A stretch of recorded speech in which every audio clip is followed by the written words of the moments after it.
All right. Well, let's go ahead and get going here, and more people will join as we go. Um, First of all, I want to welcome everybody to this third of our six science editing webinars from the Knight Science Journalism Fellowship at MIT. Today's topic, as you know, is covering healthcare. We'll talk about COVID and much more. My name is Joshua Hatch, and I'm your host today.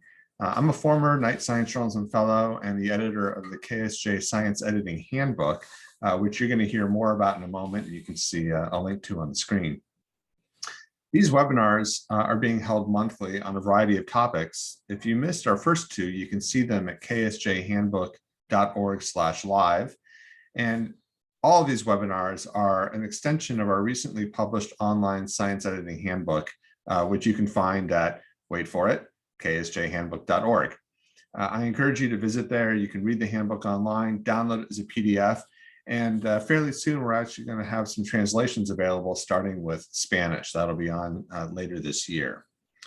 So both the handbook and this webinar series are made possible and made free to you thanks to support from the Kavli Foundation and the Howard Hughes Medical Institute's Department of Science Education. And they are an outgrowth of several years-long set of Kavli-supported in-person science editing workshops. Obviously, the pandemic kind of changed how we handled these, and now we've gone online. And it's been great because we've brought in so many more people than we could have before. And we're thrilled to have this to a bigger audience. So I want to give a huge thank you to Kavli and HHMI, also everyone at the KSJ Fellowship at MIT, which is hosting these webinars, and to SciCommX, which is helping to produce them. So today's webinar is going to be about 90 minutes. And in a moment, I'm going to introduce our three panelists, each of whom are going to talk for about 10 to 15 minutes, and then we'll move swiftly into a question and answer period. If you're participating on Zoom, you can use the QA button to send in questions, which we'll be monitoring, and we'll post to the panelists a little bit as we go, and then more en masse towards the end of the webinar, about halfway through the period. If you want to live tweet the webinar or ask any questions via Twitter, you can use the hashtag KSJ Science Editing. You can also tag the panelists with their handles, which you can see on the screen. Feel free to let others know they can follow along as well at ksjhandbook.org/live. I should let you know this webinar is being recorded, and we'll post it at that ksjhandbook.org/live site very soon. For those who attend at least an hour on Zoom, you'll receive a certificate of attendance. We'll also send around a survey after the webinar is complete. You can look for those in your email sometime in the next week or so. And if you haven't already, I highly encourage you to sign up for the three other webinars that we have in this series, and of course to watch the ones we've already run. They can be found at, you're never going to guess where, ksjhandbook.org. All right, so now it's time to introduce our three panelists. We're really lucky to have them with us today. I'm absolutely thrilled they agreed to participate, and I'm looking forward to hearing what they have to say. First up is going to be Erin Brodwin. Erin actually wrote our chapter on healthcare on the handbook. She is a health tech reporter at STAT, which is a health and medicine news site affiliated with the Boston Globe. She's based in the San Francisco Bay Area and focuses her reporting on Silicon Valley power players like Apple, Amazon, Google, Facebook, Microsoft. I'm sure you've heard of those companies, and their ambitions in healthcare. Before joining STAT, Erin spent 5 years as a health and science reporter at Business Insider, where she wrote the definitive account of what went wrong at the microbiome startup uBiome, leading to an FBI investigation and the company's eventual bankruptcy. She has been interviewed on NPR and the BBC and has had her work cited by such outlets as the New York Times, the World Economic Forum, and so on. Erin, like I said, wrote her chapter, and today she's going to be discussing the rise in popularity of telehealth and virtual care, which people have been involved in even more lately thanks to the pandemic. Then we're going to hear from Carmel Shakar. Carmel is the executive director of the Petrie Flom Center for Health Law Policy, Biotechnology, and Bioethics at Harvard Law School.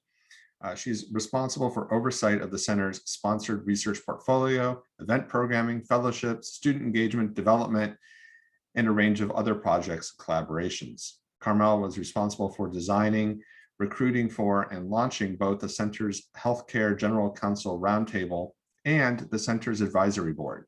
She is involved heavily in the center's project on precision medicine, artificial intelligence, and the law, and its Diagnosing in the Home initiative. Carmel is also a lecturer at, a lecturer at law at Harvard Law School, where she co-teaches a course on healthcare rights in the 21st century. And today she's going to be discussing the comparisons between the reception of the ACA, which we know today survives again, and COVID-19 initiatives here in the US. And then our third panelist is Katie Wu, whose bio frankly makes me ashamed of myself and wonders what I've done with my life. Katie's a staff writer for The Atlantic, where she covers science. She's also a Story Collider senior producer and previously served as a science reporter for the New York Times, a staff writer for Nova Next, and an early career fellow at the Open Notebook. She was also a AAAS Mass Media Fellow at Smithsonian Magazine and a production editor at Undark.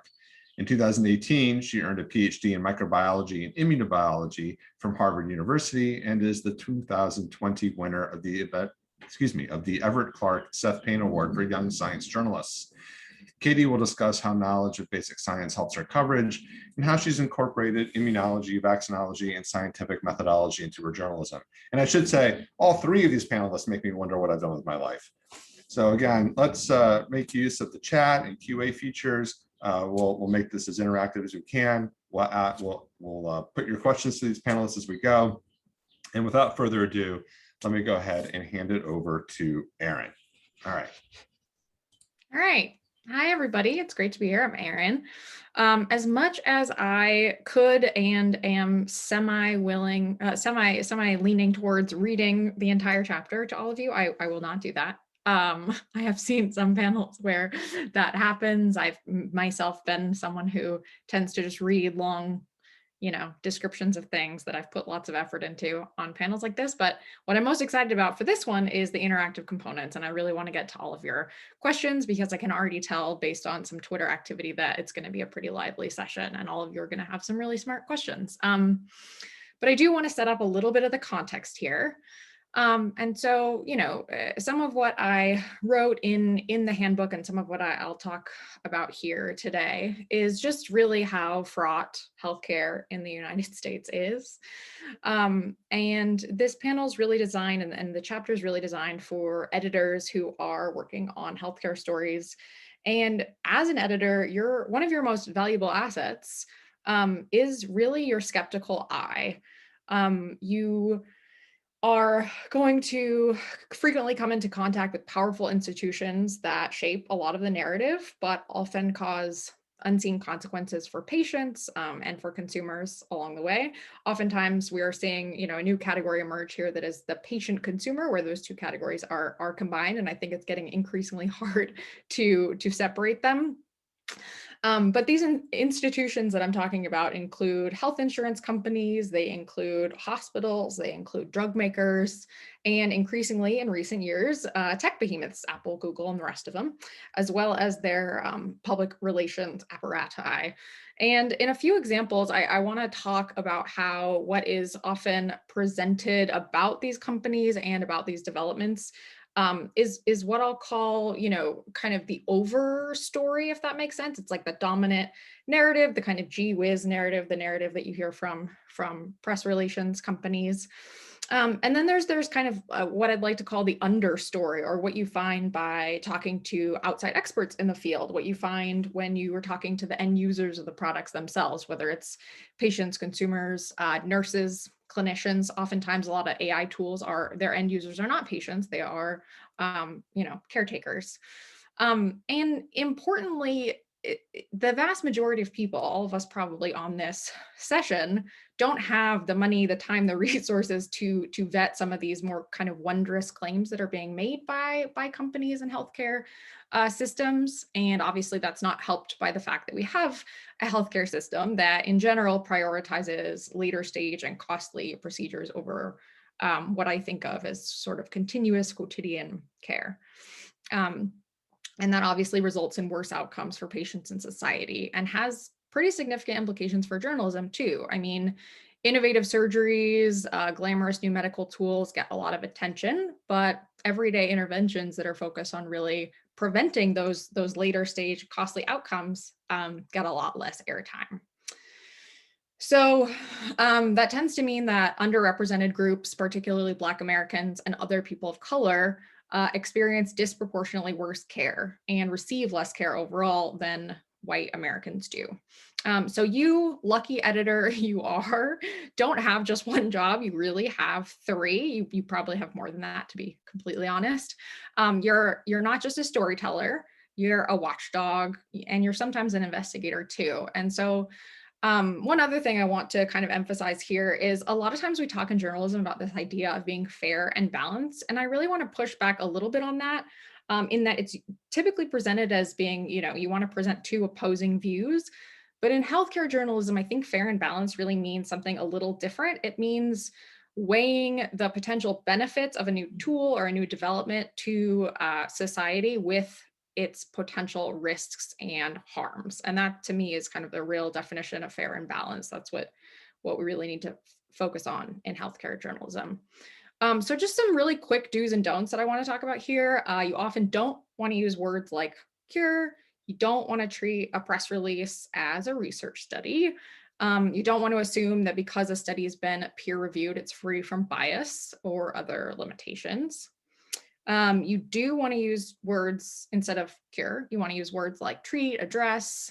You do want to review the evidence, possibly with outside help, especially if it's a complicated science paper and you don't have a science background. You want to take it to somebody else who does, so they can review it with you.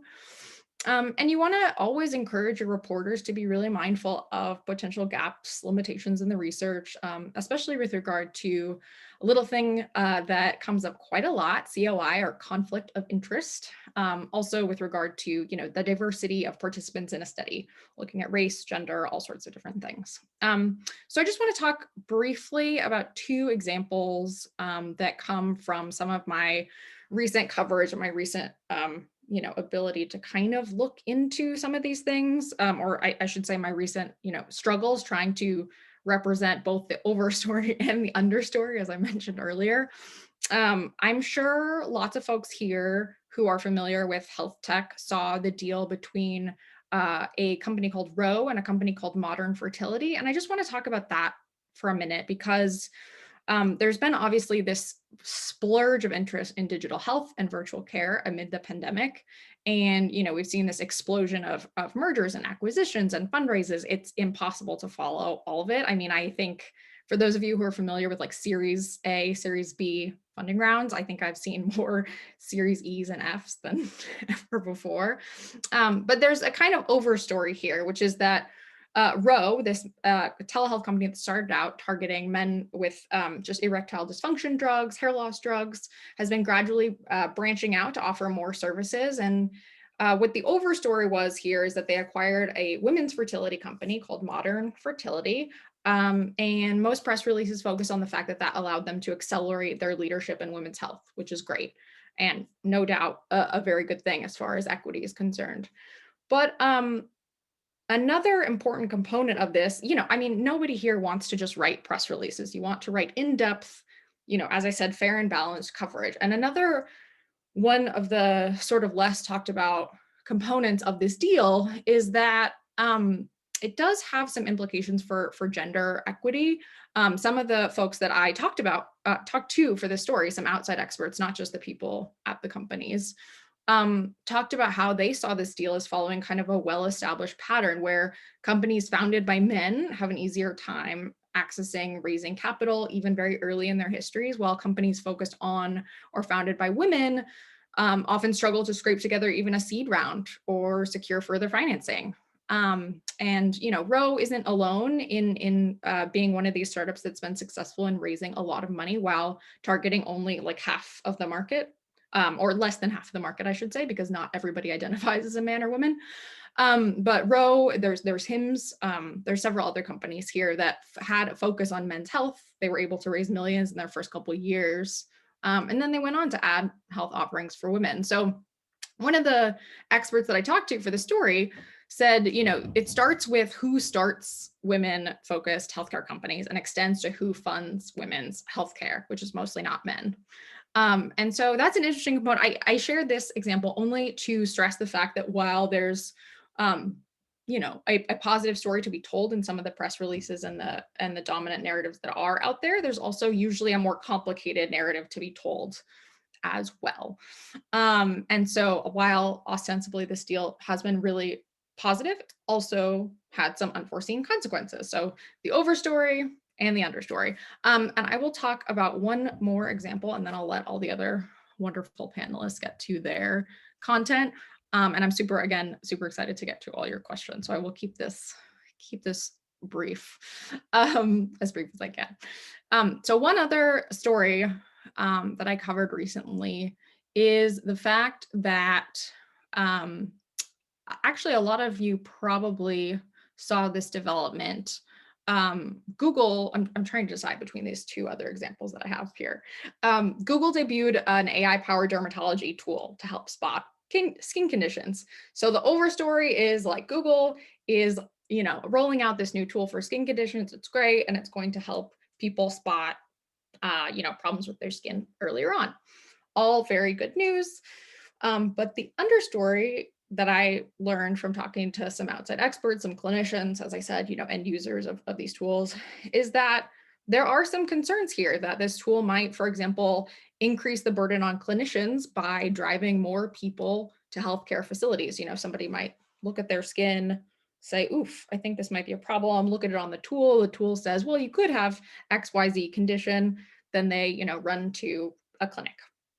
The other thing I heard from some outside experts is while there was some research presented about the tool, there was no evidence about how it performed across skin tones. And in dermatology, it's really, really important that we do test tools on a variety of skin tones, because most dermatology data sets are based on very limited samples of almost all or mostly all white participants.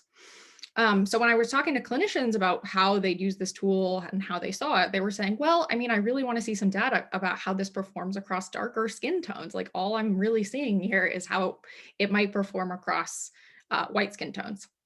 The other thing they were saying is this tool hasn't been tested in a clinical setting yet. So we really don't know what its impacts are actually going to be. In a clinical setting, really small discrepancies in a tool like this, which is powered by AI, have potential to dramatically skew the performance. So in lieu of talking about my third example here, because I feel like I've been talking for ages, a quick summary. How do you ensure your coverage of these topics is fair and balanced, as we talked about earlier? You want to talk to outside experts. You want to ask for peer-reviewed research. And if you can't read them, you want to have somebody who can read them for you.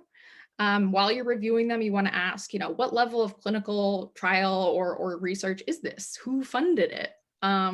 Do the study authors have any other conflicts of interest beyond funding? Are they from the company who designed the tool, for example? And you also want to ask for the data sets used to train a virtual care tool, including the demographic breakdown of the participants. And I think there are a couple key questions to keep in mind too. First is, how will the story affect someone who's in need of the treatment or the topic that's being covered? You want to beware of contributing to stigma. You don't want to use words or phrases like addict or committed suicide, which implies a crime. You want to ask whether your story treats an anecdote as data, as we all should know. Plural of anecdote is not data. Does the story balance the potential benefits of a treatment with the potential risks, as I was talking about earlier? And lastly, does the story summarize the funding behind a new treatment or other intervention? And I will leave it there because I want to let all the other participants speak. But I'm really excited, as I said, to get into questions. So yeah, thank you, Erin. There's a question already, which is, how do you use your role in journalism to shed light on aspects of healthcare that require reform? Do you talk to clinicians to get their opinion about this, or report from a more of a bird's eye perspective? And do you get a lot of pushback from doctors on your reporting that may be a little more questioning of things that they're embracing or excited about? Yeah. Well, pushback is sort of the name of the game. I often see people joking, especially on Twitter, but just in my social circles about how journalism is the greatest profession ever because the pay is so good and everyone loves you. Obviously, that's sarcasm. I do get pushback from clinicians. I get pushback from end users. I get pushback from tech companies and their PR teams, but I also get in the opposite direction. I get like lauded on certain things from the same groups of people. Sometimes they're switched, sometimes typically there's a little, almost always, I would say there's a little both. In terms of in terms of my coverage and my general approach, like whether it's a bird's eye view or more of like a talking to clinicians and trying to get an on the ground perspective, it's definitely more of the latter. I try to talk to people who are going to be using the tools that I write about every single time I write about them. And then I also try to talk to the people who are reviewing those tools. It's hard. It's really hard to develop one of the hardest things is developing those sources and knowing like who to reach out to when, trying to make sure that the people you're reaching out to are also not, homogenous and are from a diverse set of backgrounds. But I would say, yeah, I think the most important thing is to be talking to the people who are going to use and be influenced by these new developments. And I don't remember if those were all of your questions. Was there Right. anything else I didn't? We'll come back to more because there's going to be plenty more that people are going to want to ask and I want to ask, but I want to go ahead and get Carmel involved here. So Carmel, I'm going to hand it over to you. Great, thanks, Josh. And tough act following Aaron. So I am the oddball out in the panel in that I am not a journalist. I am a lawyer. I also have a master's in public health, but I was raised by somebody who has a PhD in mass communications and has taught in the mass communications field for many years. So one thing that was always hammered into me is that it doesn't matter how well you yourself understand a certain topic. If you can't communicate it to others, then you are just a little island in a sea of knowledge, not actually connecting to people. So with that said, I want to give kind of a tour of recent healthcare policy history with the argument that it can be really difficult to kind of titrate the right narratives and really reach people and explain what is going on with something as fundamentally important as the kind of healthcare that they can access and the kind of healthcare they receive to solve some pretty serious needs. And because I am in academics, I always default to PowerPoint. So sorry, guys, you're going to get a PowerPoint. That's quite all right. So I first want to emphasize that healthcare has been a minefield for, if not centuries, at the very least decades. In the course that I teach, which starts really with a perspective of FDR. In fact, we make the students do a role play as Lyndon B. Johnson with kind of the ghosts of Christmas past, present, and future in healthcare visiting him to advise on whether he should be signing Medicare and Medicaid into life. You already start to see this kind of fractured narrative. For example, should there be government programs like Medicare and Medicaid? And you have some advocates kind of very strongly arguing yes. And then you have entities like the AMA on the other side with some good policy arguments and then some narratives that are very much constructed to try to reach a certain endpoint.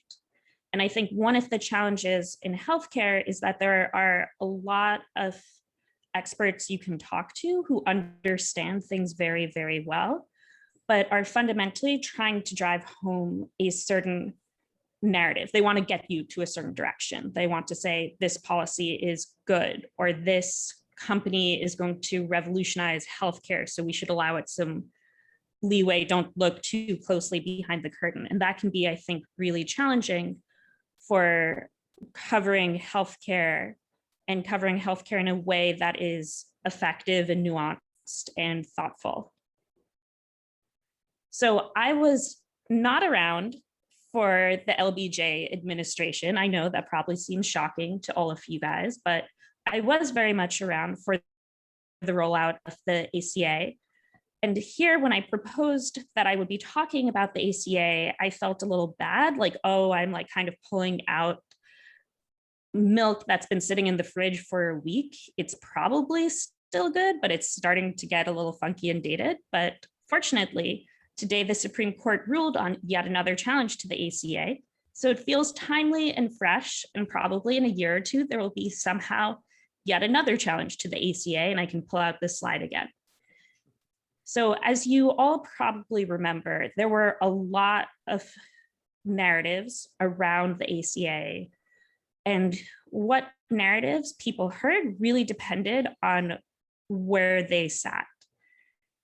And here I want to bring out two stories that I personally experienced where I realized, as an expert, somebody who has actually read most of the ACA and feels very much engaged with the material presented in it, that I had failed to understand what gets attached to it so that I could have good answers for people with very different relationships to the ACA. The first is that at the time I was working in advocacy, primarily with HIV and hepatitis C communities throughout the South, which meant also that they tended to be lower income communities of color.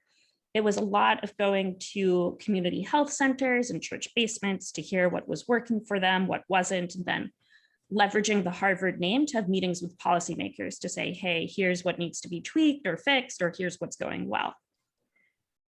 And as I was giving a presentation on what is the ACA, why should you be excited, this extremely, extremely large gentleman in like all dimensions, height, width, wearing a t-shirt that said property of Big Papa, stood up and started yelling at me because he was very upset. He had been on the Ryan White program, which covers HIV medications for those who are HIV positive and don't have an alternate way to access care and meet certain income criteria levels. And he had finally gotten access to healthcare, which everybody had been telling him, this is going to be amazing. You're finally going to be able to see the doctor to get healthcare for all of your needs, not just your HIV.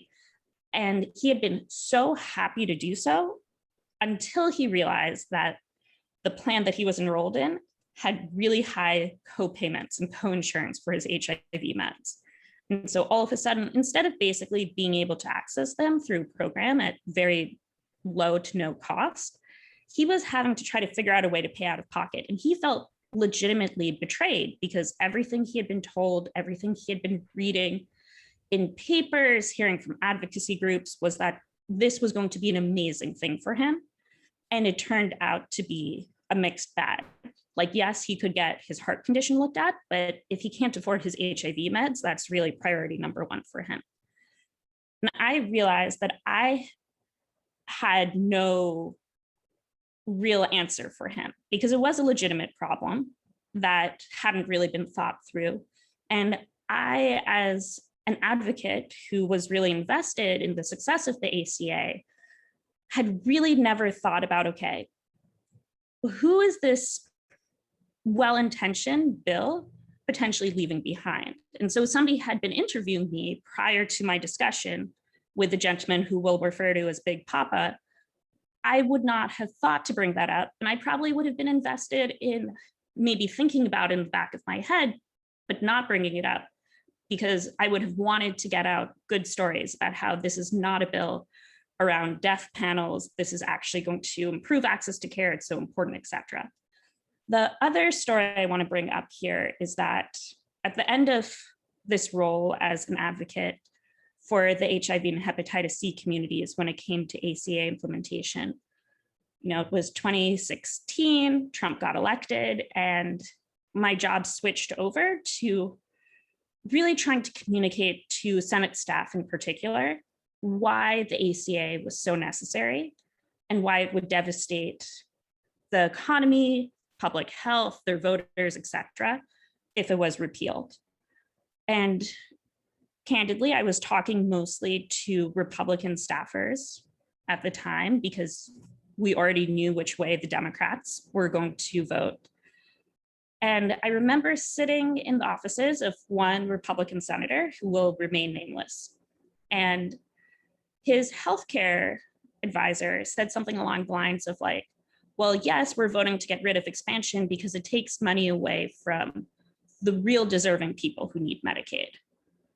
And for those of you who don't quite remember all of the different funding streams for Medicaid, that's quite fine, but the expansion money does not take away from what I call original recipe Medicaid money. It's two separate streams. That's absolutely not true.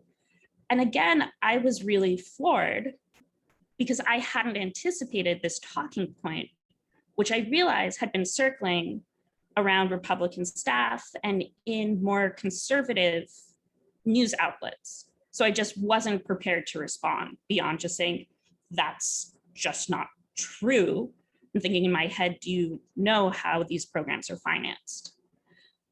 And so from this, I want to bring out the point that it can be sometimes really hard to understand exactly what the conversation is, especially because people like you guys do amazing work, but increasingly there's also this kind of like social media network underlay or overlay to what gets put out in news sources, and things take on really weird half-lives and start kind of moving around in unexpected ways.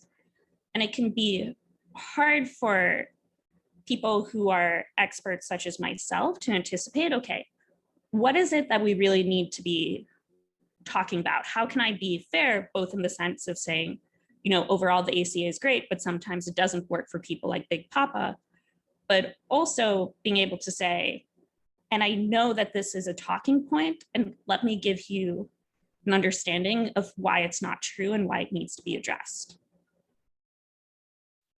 So bringing it to the most up-to-date modern times, of course, the biggest story from the last year or two has been the pandemic. And here I want to say that the response, especially to vaccines and vaccine mandates, but also to things like social distancing and masking, is unsurprising to me because it feels like it echoes a lot of what I learned from working with different communities regarding the ACA, in that there feels like there are kind of two networks talking to each other, talking within each other, but not necessarily at each other. And we see this in who's willing to get the COVID-19 vaccines and who isn't. So there was a lot of talk about how communities of color are vaccine hesitant, and they have been, and they continue to be vaccinated at lower rates than white communities, but they really are catching up. And here I will say, I think that journalists did an amazing job of figuring out, okay, how do we reach these communities? That it's good for people to understand that these vaccines can save their lives, can save the lives of their family members, can save the lives in their communities. How do we get this message out? But we haven't really cracked the nut on how to do it with conservative white men who are the most vaccine hesitant. And one thing that I worry about a bit is that, you know, I talk to a lot of journalists now because of what I do, overlaps very nicely with people who want to write really good, interesting, comprehensive coverage of what's going on with vaccines. And I really love doing that, but then I worry, okay, their readership, I might be preaching to the choir. How many of the readers will read that lovely, interesting, thoughtful discussion, and will it change their mind about vaccines? A lot of those people, frankly, are probably vaccinated already, or if they're not, have good reason to do so. I will say that whenever I give public talks about the COVID-19 vaccines or vaccine mandates and whether they're legal and ethical, if there is an open commenting session, 100% Goodwin's law that any internet discussion will eventually evoke the Nazis gets fulfilled. Somebody will always say like, this is horrible, it impedes my bodily autonomy. Hitler would have loved you. Why don't you just put numbers on us, etc. I've heard it all. And I think it goes to show that there's a lot of emotions and a lot of anxiety around topics like these, and we haven't quite figured out how to reach these people. And I think Erin had a really thoughtful point about what fair and balanced means in the context of healthcare and biotech reporting. And I would say that here, especially, public health ethics suggests that there's a certain responsibility we all have to encourage our communities to be more COVID-19 resistant. And some of that does relate to saying, okay, these vaccines are a good thing, and let us explain this to you because of XYZ. And so I don't envy your guys' jobs on how to kind of navigate, not blindly saying like, there are no problems with the ACA, there are no problems with the COVID-19 vaccine, blood clots, what, never, it'll be fine. While also saying there's a population that it's really important to reach on these topics because they're being left behind and that they're not accessing the care that they deserve or are entitled to through the ACA, or because they're not being vaccinated and therefore we're not reaching herd immunity and they're vulnerable. And kind of charting those waters can be very difficult. To wrap this up, things that I have noticed as somebody who has talked to a lot of reporters, especially over the course of the pandemic, is that there's kind of a wide range of competency and understanding, especially like, I will say public health ethics was kind of a little bit of an obscure topic until 2020. Like I used to joke that I have a JD and an MPH. Nobody ever hired me for my MPH. Nobody wanted me in the room for my MPH. They only wanted the JD. And then all of a sudden in 2020, people were like, well, forget about the fact that you're a lawyer. You have a public health background, like tell us more. And I think that the really fantastic reporters, like my two colleagues on this panel, really take the time to understand the questions that they're asking. And I don't mean that in the sense of like, Erin's going to ask me a question and I can already tell what answer she wants. But I mean that in the sense of, I know that when Erin asks me a question, if I give her an answer, she's done enough of the work to understand what I'm saying to ask me follow-up. And it might be follow-up taking the conversation in an interesting direction, or it might be follow-up in that she's like, okay, I genuinely need more clarity around what you're saying. And that helps people like me kind of expand and give more interesting comments, especially because I am trained as a lawyer. So I'm always trained to include, you know, the caveat language, the, well, it's likely, it's possible, as opposed to the definitive sentences. Whereas I think that some people who are still kind of catching up to speed, like I'll say something and they'll be like, and move on to the next question, or they'll ask a question that makes it clear that they just like don't super understand the topic. And that makes me more hesitant to kind of say those definitive statements, because I'm not sure if they understand what I'm saying and if it'll be represented correctly. And oftentimes I walk away feeling a little bad from those like less than delightful interviews, because I'm like, okay, not only did they not ask the right questions, but then I shut down a little bit. So I wasn't the world's greatest interviewee, in the way that when you get somebody who really has done their homework and is willing to kind of talk for longer than they strictly need to say like, okay, I don't just need the quote, I want understanding in the context, that I can really give them something really good or interesting or nuanced and trust that it'll be represented correctly in whatever comes out. And then they just get so much more out of me. So I will say here now, I feel like I've talked a while, and as the non-journalist, like I should not be the microphone hog. So I will turn it back over to you, Josh.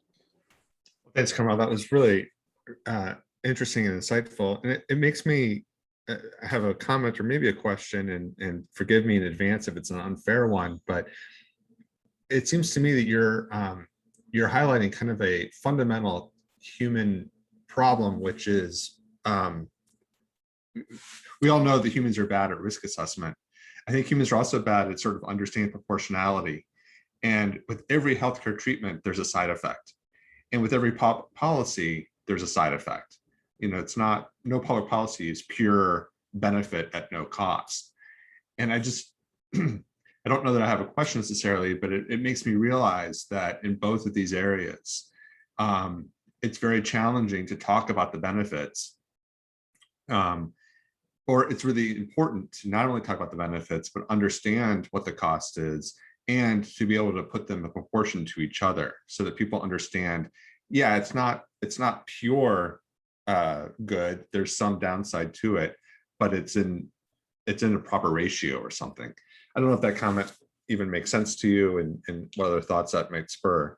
Yeah, I think it does. And one thing that it makes me think of, so I will say I am very, very pro vaccines. And in some ways, vaccines run in my family. My grandfather helped work on the polio vaccine and then helped work on the public health side, kind of spreading the polio vaccine across the world. So in my private life, like people who don't get the vaccine, and like, we all have that uncle or cousin who like posts some crazy stuff on Facebook and is refusing the vaccine because of microchips and magnetism, etc., drive me up the wall completely. But when I talk about this with reporters and journalists, I try to kind of set that bias and distaste aside and talk about, okay, well, there are a lot of anxieties around vaccines because, you're taking somebody who is healthy and you're running the risk of making them less healthy, as opposed to, cancer treatment where you're already sick. So you're willing to accept sort of horrible side effects in order to treat your cancer. And some of it is sort of the realism that if I just say, okay, everybody who is unvaccinated and has the opportunity to do so is just like horrible, and I can't believe them, like how irresponsible and selfish, that they're not going to want to hear what I have to say. And they may not want to read the article, even though it probably would make for like some kind of like more exciting, like Jerry Springer style copy. And that being like, okay, I understand where people are coming from as they're trying to weigh the risks and benefits. They want to do right by themselves, by their family, by their communities. I think they've come to the wrong conclusion, but here is how we try to reach them. I think that is a more important narrative to put out there than, oh my God, do not come near me without a mask and a vaccine, and definitely don't come near my like 2-year-old son. Like, I will close the door on you. Absolutely. That's just like, doesn't go anywhere and doesn't acknowledge that humans are not great at understanding our risk benefit ratios. Well, thank you. I know there are some questions for you that we'll come back to, but before we go to them, I want to turn it over to Katie. So Katie, take it away.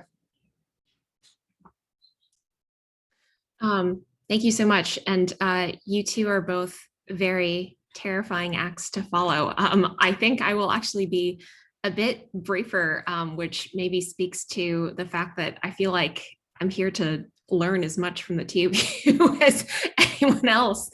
But I think to give some context here, I also actually felt like the odd one out on this panel because I came to science journalism in a kind of unusual way. I started out as a scientist. I did not have formal training in journalism. And I ended up here because I was excited to talk about science outside of my field. I sort of collided with journalism, and I found myself writing about a variety of topics, and everything sort of came full circle when the pandemic began. And I realized I had, a very slight amount of background on the topic of infectious disease. And I was suddenly having to meld my scientific background with the journalistic skills that I was still in the midst of developing. But that has really shaped my coverage. And that's kind of what I would like to focus on today. The fact that I've really focused heavily on accomplishing two things in my writing during the pandemic, especially. One is covering science as it actually happens. I, of course, don't have knowledge of how science occurs in every single facet of the scientific world. But it's occurred to me that, science has been unspooling at this completely unprecedented pace. Discoveries are happening every single day. Preprints are being posted every single day. And my thought here, and in my conversations with editors, I'm always thinking about, what is worthy of coverage? What do people actually need to know? What's the bare minimum people need to understand to actually grasp the science, grasp what a vaccine is doing, grasp what it means to retain, an immunological memory to a virus so that you're protected long term.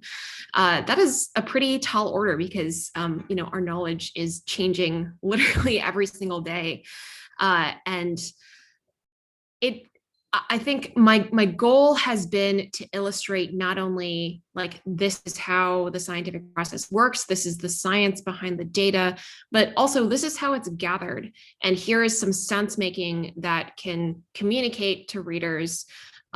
This is why data sometimes shifts. This is why opinions sometimes change. This is why interpretations sometimes change. And familiarizing people with the process of science, that data gathering is this really iterative process. Data is gathered by human beings who sometimes make mistakes or have their own biases. And it's not always clear cut what's going to happen at every single turn.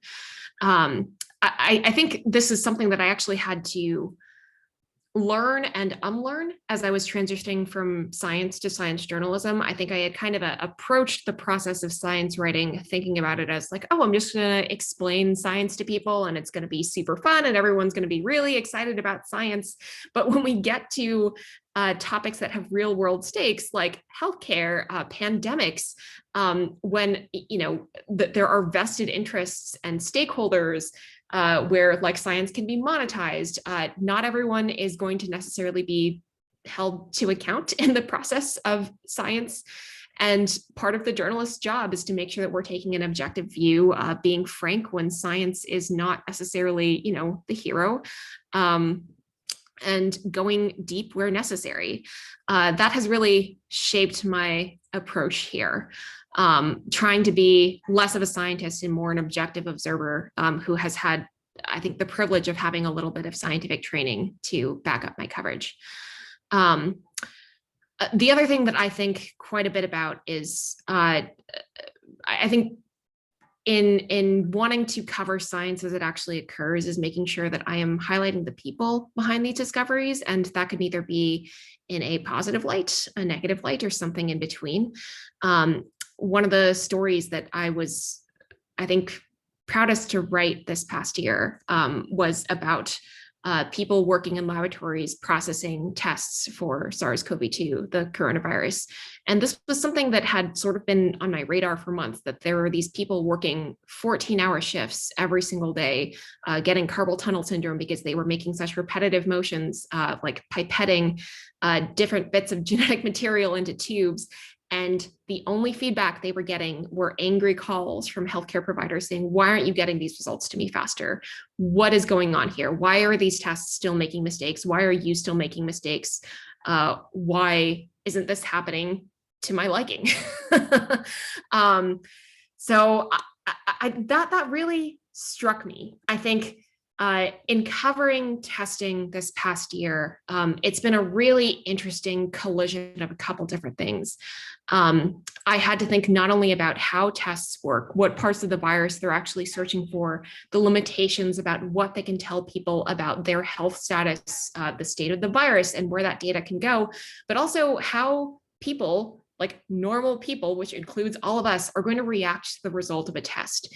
Is a negative result going to embolden someone to say, hey, I am, in theory, not infectious, not sick, I can go party with my mask off? Is that going to happen? Is, a positive going to completely change the trajectory of someone's day? Probably. It's really shaped my science coverage to recognize that the practice of science is going to inevitably intersect with culture and human behavior.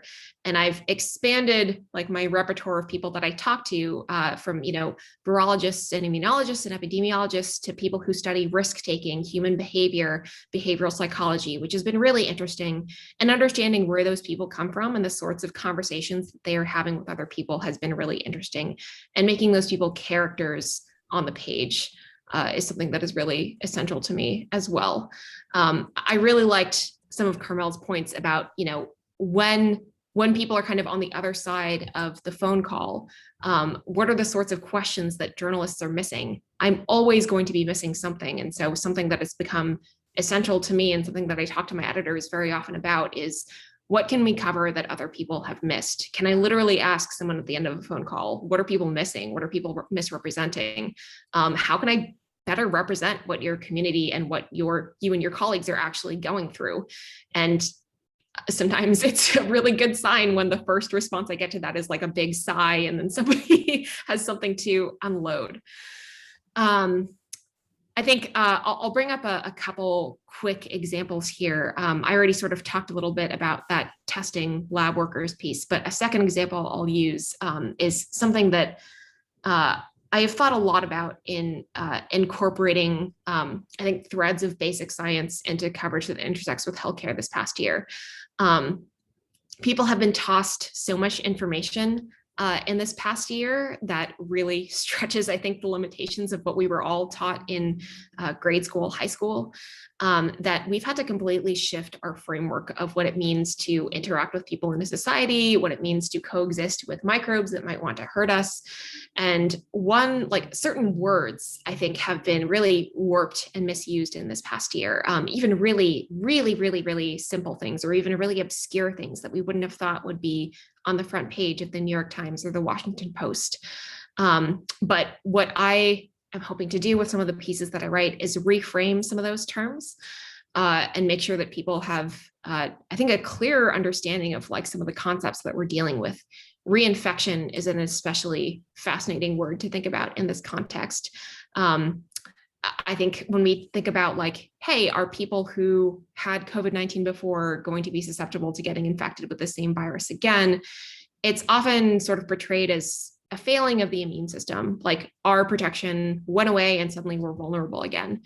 That can be true, but an interesting reframing of that is, an infection is this two-player game. You have a person and you have a virus. Both can change. Immunity can wane, the virus can change, so that even if your immune responses are fantastic, the virus might escape them because like your cells are on high alert for something that looks totally different. Reframing that, I think, hopefully recasts some of the conversation here. It also removes some of the blame of people who might be in like certain circumstances that increase the likelihood they're going to be reinfected. It puts the lens back on the virus. And I think it really highlights the importance of integrating basic science with public health and healthcare. Understanding this pandemic and preventing the next one is as much about monitoring how the virus is changing as it is about like developing vaccines and tools that humans can use on our side. Okay, that is the last point I wanted to make. That was a little rambly, but hopefully you all bore with me for that.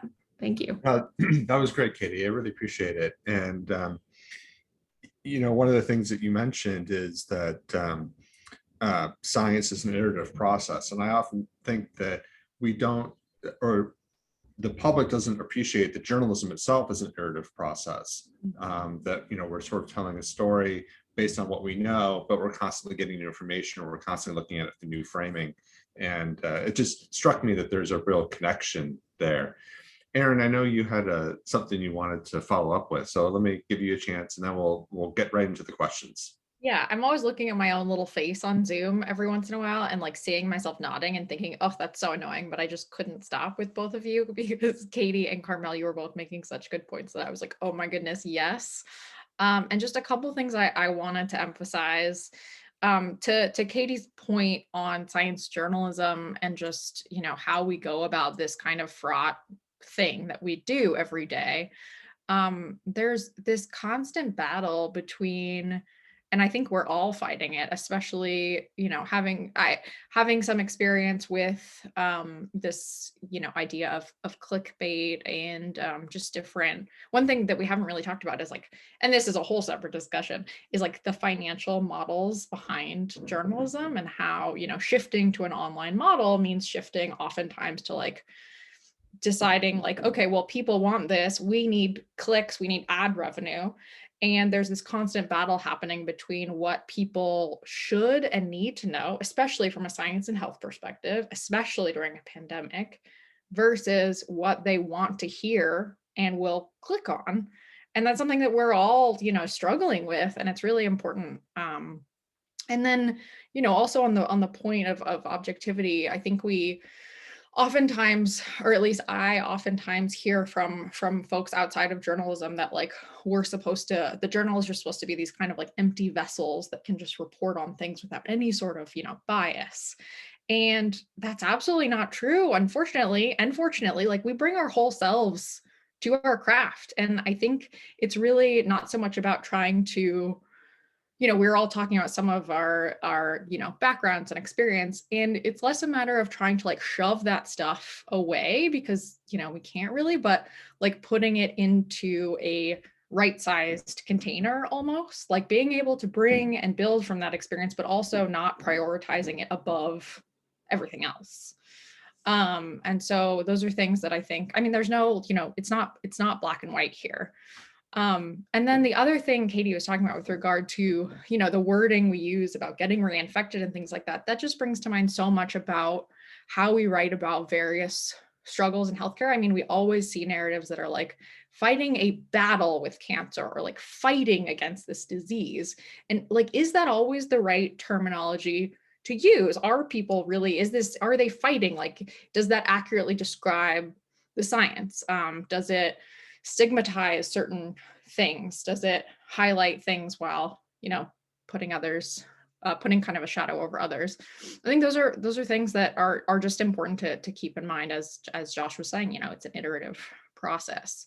And then to Carmel's points on the ACA and on conversations with journalists too, I think, yeah, as I was saying, I was using these like overstory, understory words. I don't know if those make any sense, but basically with any overstory, there's an understory that's like not being told, or just to put it in simpler terms, like with every story, there's a story that's not being told. And so it's kind of like, there's always this, you know, with regard to like, who's hesitant to vaccinations? Like, okay, there's a narrative that says, you know, certain communities are not getting vaccinated. Well, can you like, just like pull away from that narrative, step like outside the box, so to speak, and like, okay, well, like who's getting vaccinated, period? How are we getting vaccines to people, period? Do we have enough? Like, what's the process for getting folks vaccines? Like, do we have enough? All these sorts of things. And then on like asking the right questions, I definitely don't come to every interview as prepared as I should. And I often like, I'm not an expert in the field of the person that I'm interviewing. Like, that's why I'm talking to them. So like, absolutely, this is more for reporters and for editors, but I think it's an important point for editors as well. And that's, don't be afraid to say, I don't get it. Don't be afraid to say, like, I have no idea what you're talking about. Don't be afraid to just ask someone you're talking to pause. Sometimes what I say, like when I really am struggling, is like, okay, this is great. How would you explain it to a 7-year-old? And then like, I love that point about, you know, asking not knowing when to ask the right questions. Like at the end of interviews, I often just say, what questions should I be asking that I didn't ask you? Like, what else should I be thinking about? And so I just wanted to emphasize some of those things because those are all such good points.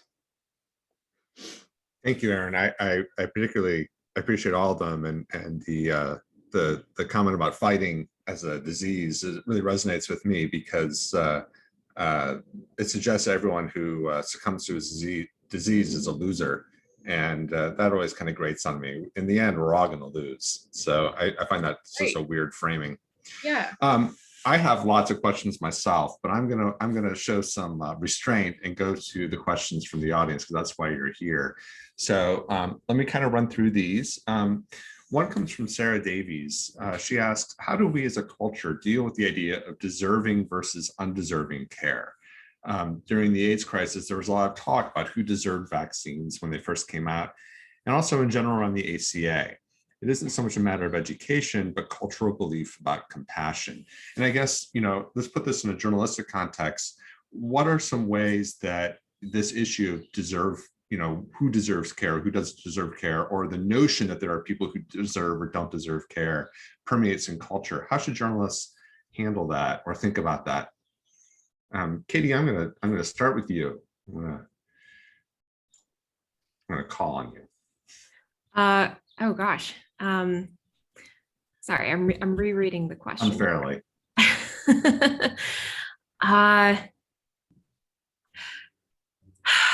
I think, I almost want some clarification here because I think there is a big question of equity here, right? Like this is not just about very specific vaccines or treatments. I guess, okay, I'll approach this in a couple different ways. First is, I feel like there are at least two barriers to talk about. One is who has access to healthcare, which is not even captured in this. Like once a patient is in the door, there may be decisions made about who is deserving and undeserving of very specific care. That is problematic. But I find myself wondering about who is not even being, I guess, put into that arena in the first place. And that is an enormous problem because by I think systematically excluding people, we are automatically bidding them into the undeserving of care bin.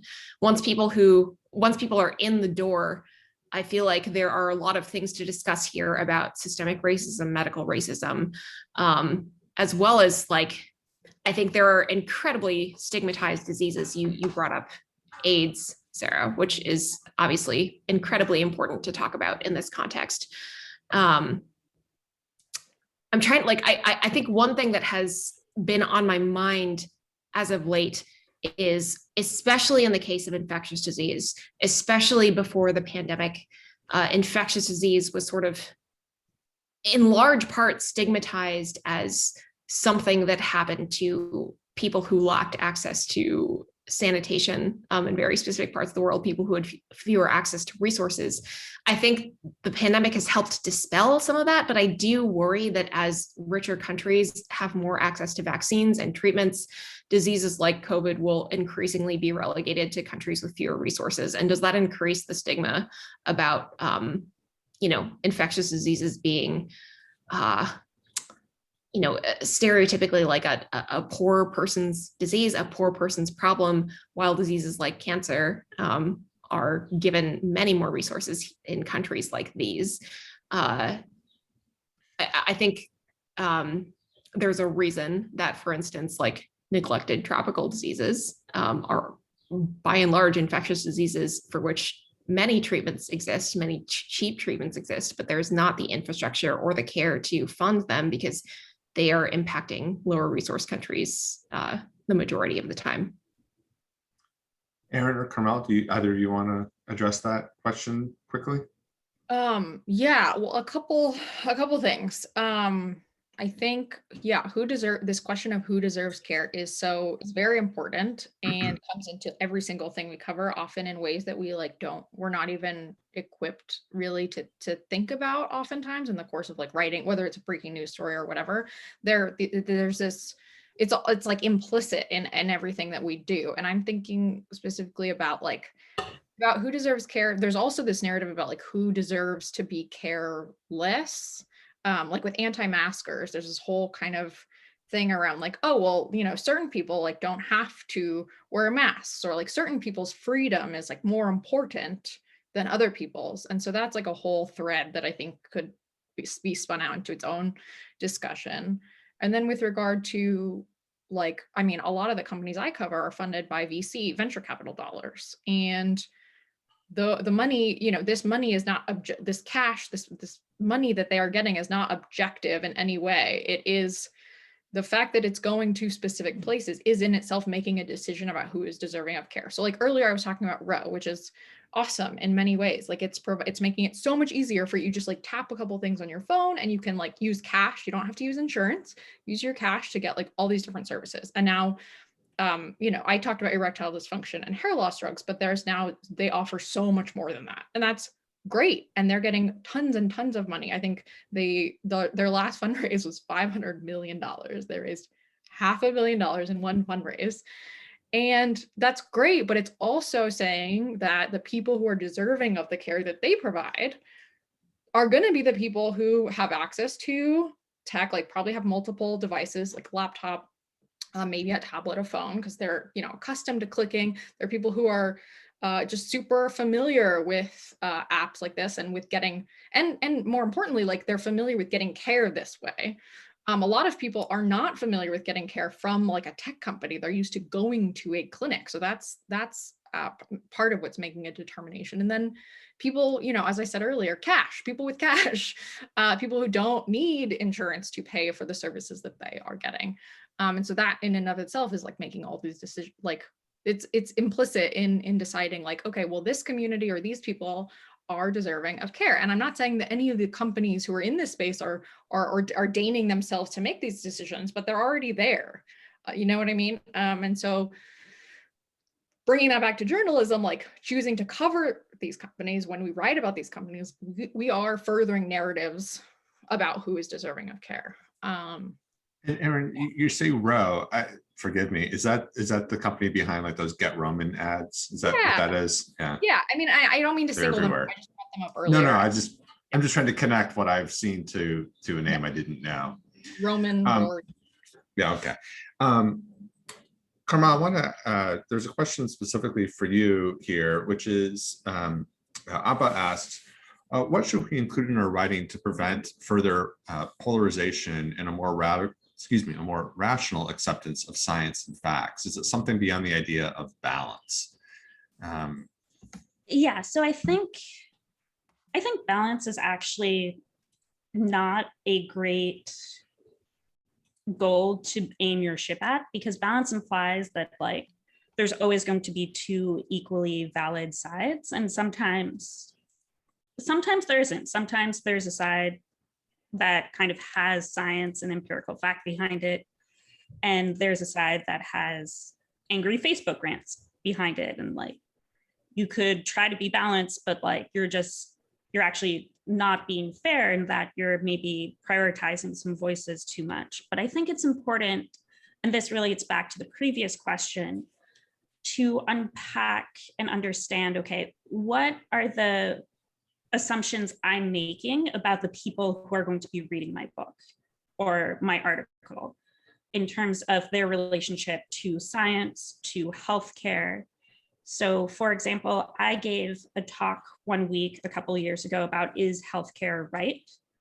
And I first gave it to the Massachusetts Medical Society, and then I gave it to the student group of the American Medical Society. So basically physicians, but like physicians at like completely the opposite end of the generational spectrum, because the people who had the time to come to the Massachusetts Medical Society meetings in person tended to be retired, and of course the students are younger.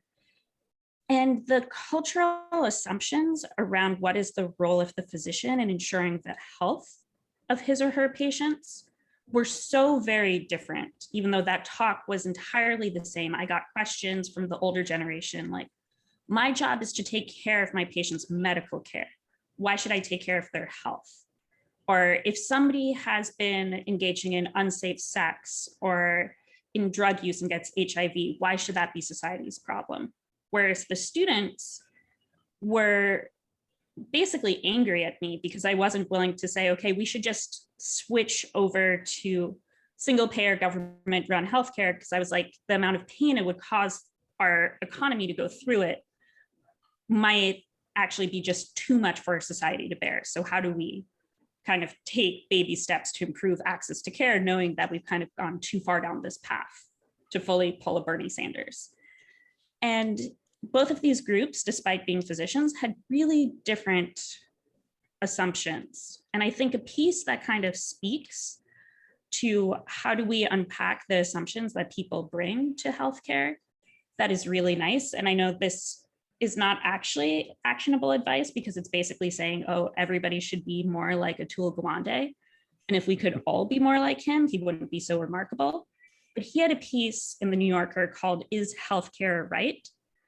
From 2017, where he goes and he talks to a lot of different people, and he's immensely respectful of the attitudes and assumptions and cultural baggage that they bring to their stance on this question, even when it's actually at odds with their actions and what programs they avail themselves of. And I think holding that space to not just assume that people have the same kind of common cultural perspective on these issues and on science as you do is really important. And I think, again, it goes back to this bias issue that Katie and Erin were talking about when Erin was talking about, resist the cliche of saying fight cancer. And when Katie was bringing up, who do we talk about as being sick? Who do we talk about as being almost like clean or dirty? I immediately thought about hepatitis C, where when those really expensive medications came out, a lot of the stories were around prison populations and people who use drugs, because there are really high rates of hepatitis C in those communities. But the majority of people with hepatitis C are frankly baby boomers who really enjoyed their lives, and we didn't have a sense that hepatitis C was an issue, so they maybe took some risks in their youth.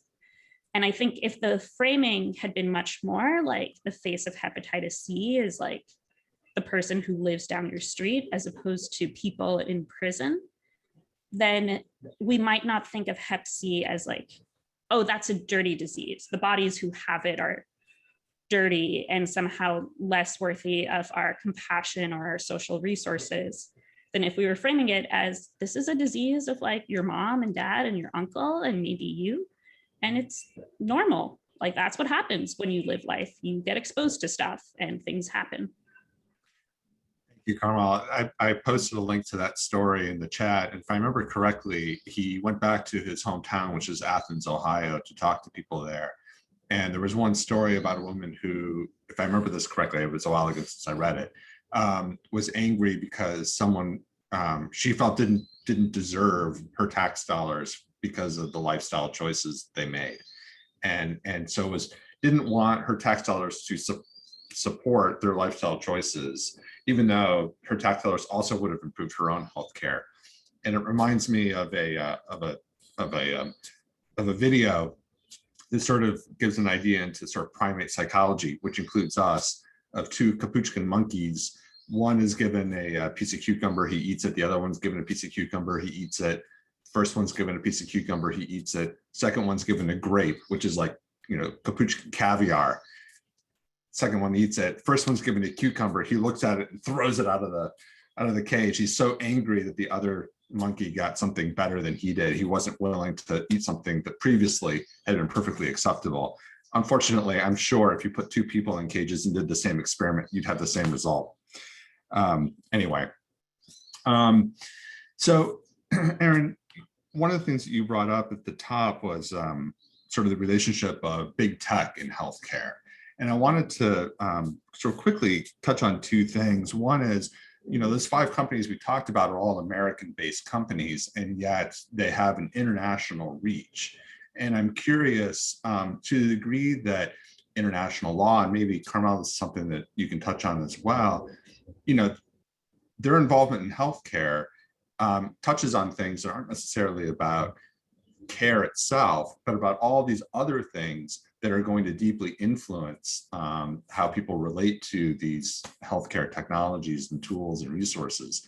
And that presents a real challenge for reporters, because now you're bringing in this real multidisciplinary way of reporting. And part of this also, and there was a comment to this effect, is a lot of this is based on algorithms. And those algorithms are, black boxes, and you don't know what's in there. And you mentioned the dermatology part. So I wonder if you could speak a little bit to sort of the challenges and more importantly, how you overcome these challenges in reporting on the intersection of healthcare and technology and law and that sort of thing. Yeah.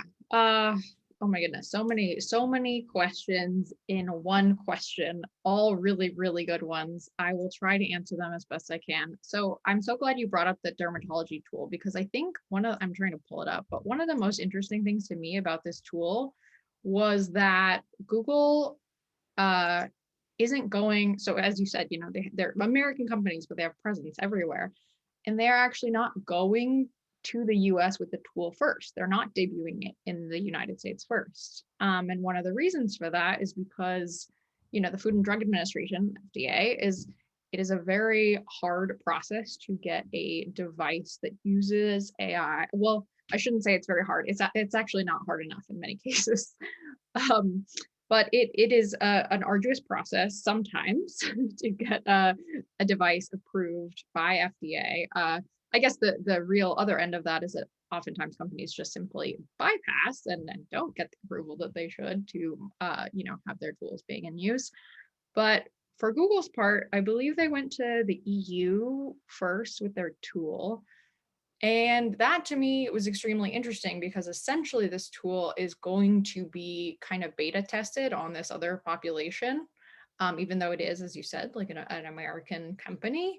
And it is interesting that these decisions were made by this large tech company to, instead of debuting their tool in the US, where they made their big presentation about it, they are rolling it out in a different country with less stringent rules and regulations around the types of devices that can get sort of I believe it's called CE mark in Europe, and it is essentially easier to obtain oftentimes than, like class 1 approval for a medical device. As far as the FDA is concerned. And I will let Carmel, talk a lot more about this, because she probably knows a lot more than I do. But I do think, that it is a really interesting point of kind of conflict and interest as well.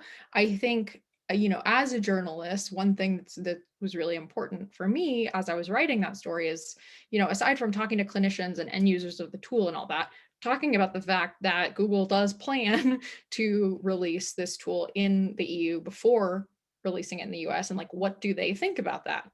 And being sure in the story to include that fact, not just writing about the tool and what it's going to do and where, how cool it might be, but also like, what's the process by which this tool is being debuted.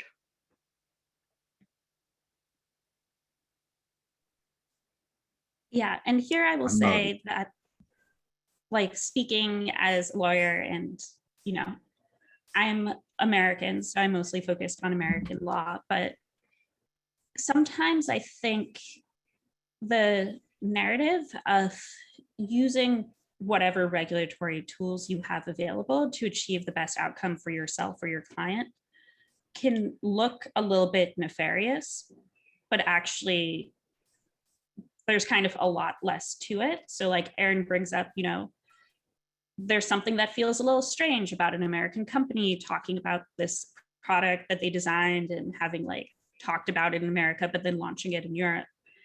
And I think in this case, like, there isn't a like, oh, we don't think this is quite safe enough and Americans are going to catch it, but we can totally take advantage of those Europeans and like get it through there.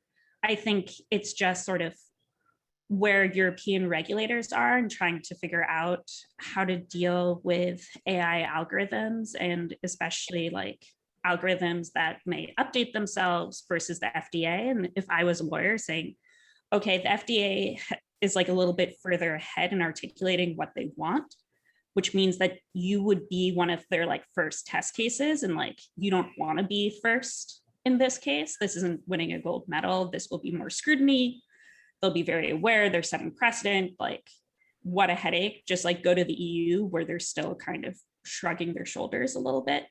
Right. And like, that's just kind of being a good advocate and for your company, your product, your client, as opposed to like trying to be sneaky. And there have been cases where like, I think industry has really taken advantage of regulatory gray areas to push products that maybe should have been a little bit more tested or a little bit more closely looked at, or work really well for like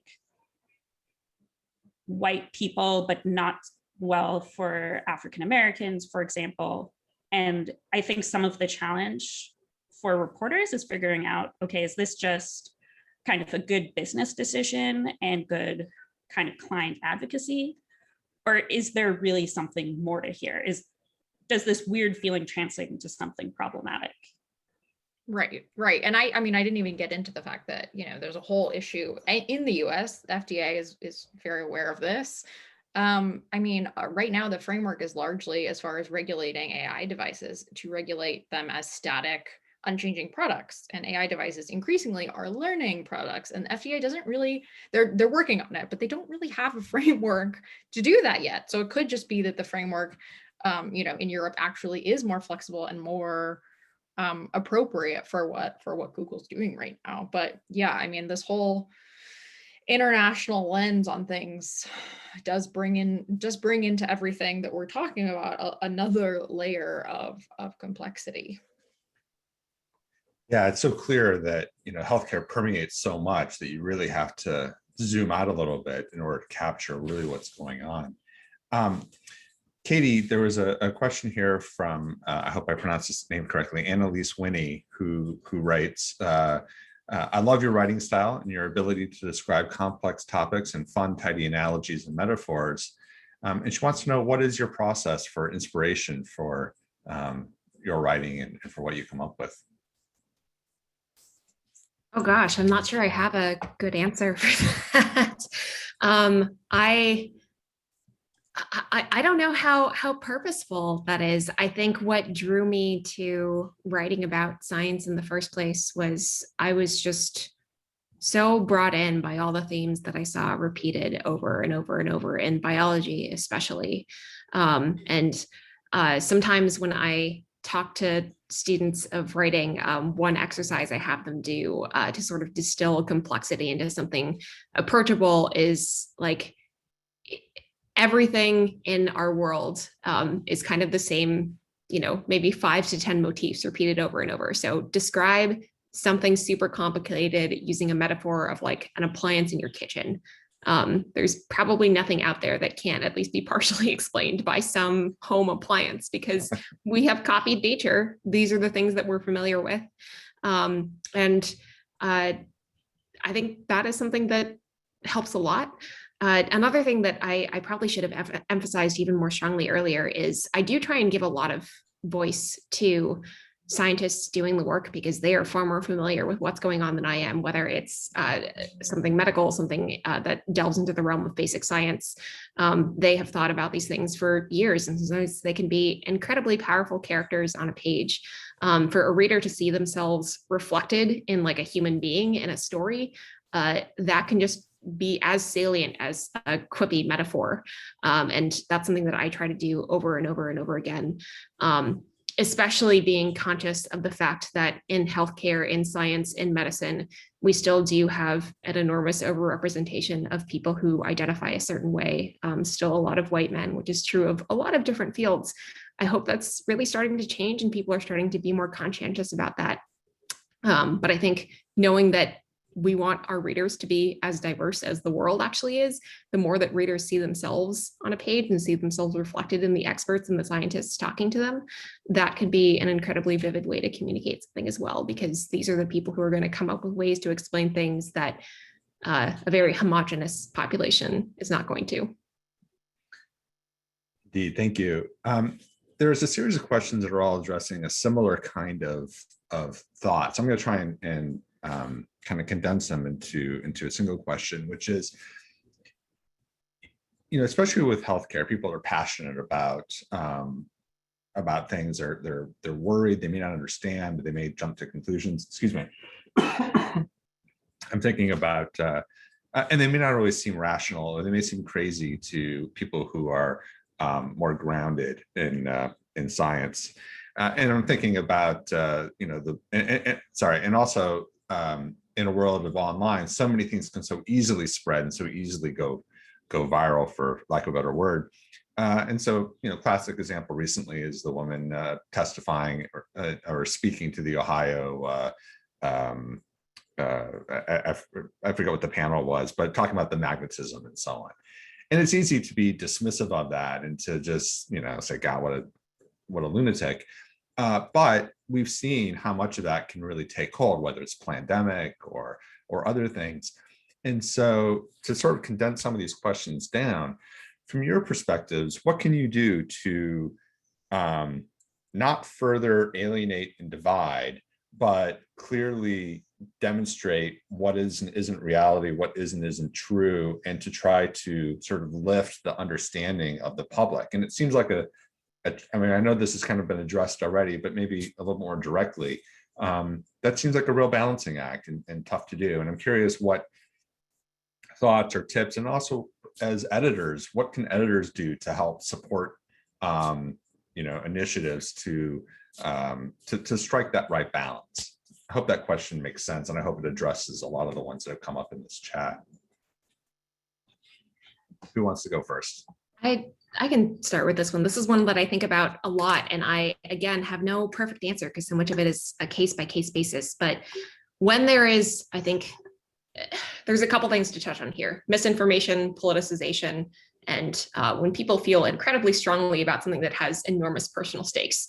All of those get wrapped up together. And I think one of the first things I'm thinking about is, if there is a piece of misinformation circulating out there, do I need to cover it?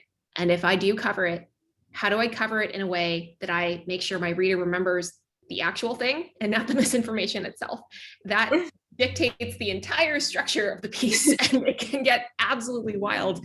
And I'm very grateful for editors who are willing to sort of hash that out with me at the very start of a piece, even when I'm pitching it. In terms of like something rising to the occasion, it's tough because, again, you have this bind where in reporting on something, you are bringing it to the public's attention. I'm always very careful with this because, there's misinformation everywhere. If I go to certain corners of the internet, I would never stop writing ever. But has something risen to the level of public awareness that it does need to be covered? If not, is there something that we can focus our attention better on? Your example is really interesting because I think that is a case where obviously that did go viral. Everyone was talking about it, and people did take a very mocking tone when they spoke about that woman. And I think, as we all know, and we've started to touch on many, many times, patronizing people, demonizing them, or being condescending towards them is not the way to bring them over to your side or to engender trust in people who might identify with that woman. I don't know her. I did not talk to her, but I have a couple guesses about where she was coming from. We're in a terrifying time. We are dealing with new technologies of things that were injected into our arms, and everybody was saying, oh, this happened so fast and this is so new. And that would freak me out too. People want clear-cut answers, but in, I think, an information environment where things are changing all the time and we're seeing headlines every day about, like, here's a new surprising thing about the vaccines that researchers just found out. Like, that seems horrifying. Why couldn't the next thing be magnetization? So I think, like, coming at it from an empathetic standpoint and trying to address the core concerns that are likely shared by that woman and many, many others about, like, are the vaccines safe? Do we fully understand what vaccines can and cannot do? That is a general question that I hope most people can identify with, even if they don't all coalesce on this one interpretation of what a key is doing on your skin. There's a lot else to cover, but I know my colleagues have things to pop in here, so I'll shut up. We have a couple minutes left, so I'll give Kamal and Erin a chance to speak, and then we'll wrap up. So one thing this reminds me of is just, there's a quote about the difference between sci-fi and fantasy books that essentially says, like, at a certain point of complexity, sci-fi becomes fantasy, like the science becomes magic.